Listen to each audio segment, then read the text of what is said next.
Harold and the purple crayon. Actually ഈ cinema തിയേറ്ററിൽ ഓടിക്കൊണ്ടിരിക്കുന്നതാണെന്ന് തോന്നുന്നു. ഇതിൻ്റെ ഒരു OTT വേർഷൻ വന്നിട്ടുണ്ട്, ഒരു HD വേർഷൻ വന്നിട്ടുണ്ട്. അതാണ് ഞാൻ കണ്ടത്. തിയേറ്ററിൽ പോയി കാണണം എന്നൊന്നും എനിക്കിത് കണ്ടു കഴിഞ്ഞപ്പോൾ തോന്നിയില്ല. അങ്ങനെ തിയേറ്റർ എക്സ്പീരിയൻസ് ഉള്ള ഒരു സിനിമയൊന്നുമല്ല, ഒരു പിള്ളേരുടെ സിനിമ എന്നൊക്കെ നമ്മൾ പറയില്ലേ.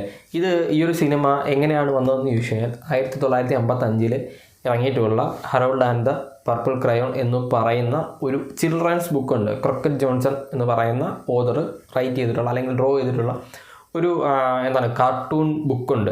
ആ ഒരു ബുക്കിനെ ബേസ് ചെയ്തിട്ട് അതിനകത്ത് ഈ ക്യാരക്ടേഴ്സിനെ എടുത്തിട്ട് അതിനൊരു ഫാൻറ്റസി ആക്കി ഒരു ലൈവ് ആക്ഷൻ അനിമേറ്റഡ് സിനിമയായിട്ടാണ് ഈ ഒരു സിനിമ ഇറക്കിയിട്ടുള്ളത്. സാക്രി ലെവിയാണ് ഈ ഒരു സിനിമയിലെ നായകനായിട്ട് വന്നിട്ടുള്ളത്. ഈ ഹാരോൾഡ് എന്ന് പറയുന്ന ക്യാരക്ടർ. ഈ സാക്രി ലെവി ആരാണെന്ന് ചോദിച്ചു കഴിഞ്ഞാൽ ഷസാം എന്ന് റോൾ ചെയ്തിട്ടുള്ള ആക്ടർ. ഈ ഒരു സിനിമ ഒരു പക്ക പിള്ളേരുടെ വേർഷനാണ്. ഒരു 13+ സിനിമ എന്നൊക്കെ നമ്മൾ പറയാം. അതിൽ കൂടുതലൊന്നും ഈ ഒരു സിനിമയ്ക്കകത്തില്ല.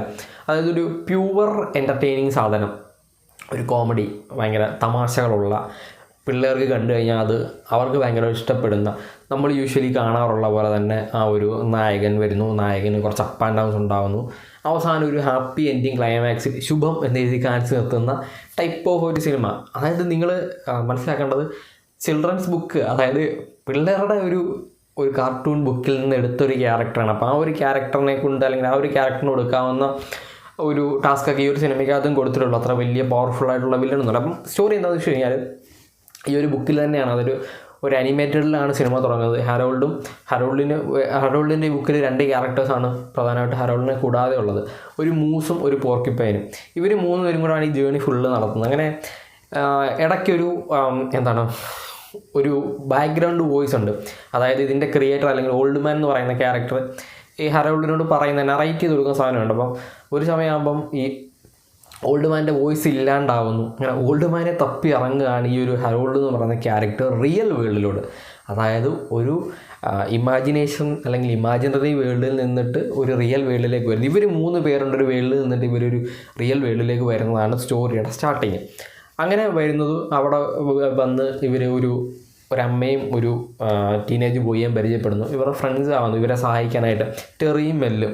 അങ്ങനെ ഇവർ എല്ലാവരും കൂടെ, അപ്പോൾ ഈ ഹാരോൾഡ് വരുന്നു, ഹാരോൾഡ് പുറകെ മൂസ് വരുന്നു, അതിൻ്റെ പുറകെ പോർക്കിപ്പൈൻ വരുന്നു. ഇവർ റിയൽ വേൾഡിൽ വരുന്ന സമയത്ത് ഈ 2 ക്യാരക്ടേഴ്സ്, അതായത് പോർക്കിപ്പൈൻ എന്ന് പറഞ്ഞു കഴിഞ്ഞാൽ ഒരു മുള്ളമതി, മൂസ് എന്ന് പറഞ്ഞു കഴിഞ്ഞാൽ കാട്ടുപോത്ത്, മൂസ് കാട്ടുപോത്ത്. അപ്പോൾ ഇവർ റിയൽ വേൾഡിൽ വരുന്ന സമയത്ത് ഹ്യൂമൻ ഫോം ആവുന്നുണ്ട്. അങ്ങനെ ഇവരെ വരുന്നു. ഈ പർപ്പിൾ ക്രയോണിൻ്റെ ആ ഒരു മാജിക് പവർ എന്താണെന്ന് വെച്ച് കഴിഞ്ഞാൽ ആ പർപ്പിൾ ക്രയോൺ വെച്ച് എന്ത് വരച്ചാലും അത് റിയൽ ആകും എന്നുള്ളതാണ്. അപ്പം നമുക്ക് യൂഷ്വലി അറിയാവുന്ന കാര്യമുണ്ട്, നമ്മളുടെ വേൾഡിൽ വന്നിട്ട് ഒരു പർപ്പിൾ ക്രയോൺ കൊണ്ട് ഇത് വരച്ച് എല്ലാം റിയൽ ആക്കുകയാണെന്നുണ്ടെങ്കിൽ ഓൾറെഡി ആർക്കെങ്കിലും ക്യാസ് തോന്നിയ ഒരു സാധനം വേണം എന്നുള്ളത്. അങ്ങനെ ഒരാൾക്ക് ഈ ഒരു സാധനത്തിനകത്ത് കണ്ടുവരുന്നു, ഈ ഒരു സാധനത്തിന് വേണ്ടി വരുന്നത്. ഇവർ സത്യം പറഞ്ഞാൽ ഈ ക്രിക്കറ്റ് ജോൺസൺ എന്ന് പറയുന്ന ക്രിയേറ്ററിനെ തപ്പിയാണ് വരുന്നത്. നമ്മൾ ഹാരോൾഡ് എന്ന് പറയുന്ന ക്യാരക്ടർ. അങ്ങനെ ഈ മെൽ എന്ന് പറയുന്ന ഒരു പയ്യൻ ഒരു ഫാമിലി പ്രോബ്ലംസ്, അമ്മയും അങ്ങനെ ഒരു സിംഗിൾ മോനുമാണ്. അവരുടെ ലൈഫിലുണ്ടാകുന്ന പ്രശ്നങ്ങൾ, ഇവർ വന്നു കഴിഞ്ഞിട്ട് അവരുടെ ലൈഫിലുണ്ടാകുന്ന പ്രശ്നങ്ങൾ, അങ്ങനെ കുറേയധികം മിക്സ്ഡ് സാധനങ്ങളൊക്കെ കൊണ്ടുവന്നിട്ട് ഒരു അവസാനം ഇതിനകത്ത് ഗ്യാരി എന്ന് പറയുന്ന ഒരു വില്ലനെ കൊണ്ടുവന്നിട്ട് ഒരു കഥാപാത്രത്തെ കൊണ്ടുവന്നിട്ട് പുള്ളിയുടെ സെൽഫിഷ്നെസ്സിന് വേണ്ടിയിട്ട് പുള്ളി കുറേ കാര്യങ്ങളൊക്കെ ചെയ്യുന്നതും. അതായത് ആ ഒരു ക്രയോൺ വെച്ച് എന്ത് വരച്ചാലും അത് എവിടെ ഏത് വീട്ടിലായാലും ആര് വരച്ചാലും റിയലാകും. അങ്ങനെ പോകുന്നൊരു സ്റ്റോറിയാണിത്.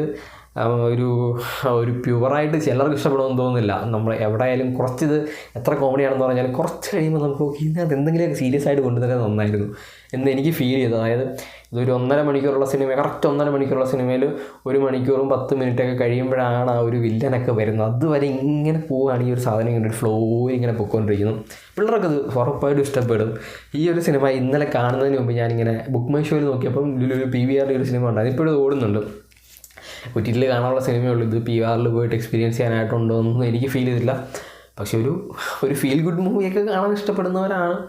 ഇതിനകത്ത് അങ്ങനെ റൊമാൻസ് കാര്യങ്ങളൊന്നുമില്ല, പക്ക ഒരു ഫാമിലി കോമഡി സിനിമയായിട്ടാണ് എനിക്കിത് ഫീൽ ചെയ്തത്. അവസാനം നമ്മൾ യൂഷ്വലി കാണാറുള്ള പോലെ തന്നെയാണ് നമ്മൾ യൂഷ്വലി എല്ലാ സിനിമകളിലും ഇങ്ങനെയുള്ള ഫീൽ ഗുഡ് സിനിമകളിലൊക്കെ എന്താണ് കാണുന്നത്, ആ ഒരു സാധനം തന്നെ. ഈ ഹാപ്പി എൻഡിങ് ശുഭദിനം എന്ന് എഴുതി കാണിച്ച സിനിമ തീരുന്നില്ലേ, അങ്ങനെ കണ്ടു നിർത്തുന്നൊരു സിനിമയാണ്.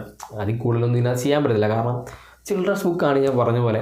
പക്ഷേ അത്യാവശ്യം നല്ല രീതിയിൽ ഇതിൻ്റെ VFX സൈഡ്, മേക്കിംഗ് സൈഡൊക്കെ എടുത്ത് പറയേണ്ടതാണ്. കാരണം അത്രയും ഒരു നന്നായിട്ട് തന്നെ അതിൻ്റെ CGI കാര്യങ്ങളൊക്കെ ചെയ്തിട്ടുണ്ട്. കുറേയധികം ഡിഫറെൻറ്റ് ക്രീച്ചേഴ്സിനെ കാണിക്കുന്നുണ്ട്. അതേപോലെ തന്നെ പെർഫോമൻസ് വൈസ് നോക്കുകയാണെന്നുണ്ടെങ്കിൽ സാക്രി ലെവി എന്ന് പറയുന്ന ക്യാരക്ടർ ഇങ്ങനെയുള്ള തമാശ റോളുകൾ, ഇപ്പം ഷസാം എന്ന് പറയുന്ന സൂപ്പർ ഹീറോ ഒരു കോമഡി റോളായിട്ടാണ് പുള്ളി അതിനകത്ത് അത്യാവശ്യം നല്ല രീതിയിൽ തന്നെ ചെയ്തിട്ടുണ്ട്. അതേപോലെ തന്നെ ഈ ഒരു സിനിമയിലും ചെയ്തിട്ടുണ്ട്. അത്യാവശ്യം ഒരു വൺ ടൈം കാണാൻ പറ്റുന്ന ഒരു സിനിമയായിട്ടാണ് എനിക്ക് Herald and the purple crayon feel ചെയ്തത്. എന്തായാലും നിങ്ങൾ കണ്ടു നോക്കിയിട്ട് നിങ്ങളുടെ അഭിപ്രായങ്ങൾ നിങ്ങൾ കമൻറ്റ് ചെയ്യുക. എന്നാലും എനിക്കറിയാൻ പറ്റുള്ളൂ നമ്മൾ തമ്മിൽ എന്താണ് ഡിഫറൻസ് ഉള്ളതെന്നുള്ളത്. വീഡിയോ ഇഷ്ടപ്പെട്ടാൽ ലൈക്ക് ചെയ്യുക, ഷെയർ ചെയ്യുക, സബ്സ്ക്രൈബ് ചെയ്യുക, അത് മറക്കാതിരിക്കുക. നമുക്ക് നെക്സ്റ്റ് വീഡിയോയിൽ കാണാം. അതുവരെ ബൈ.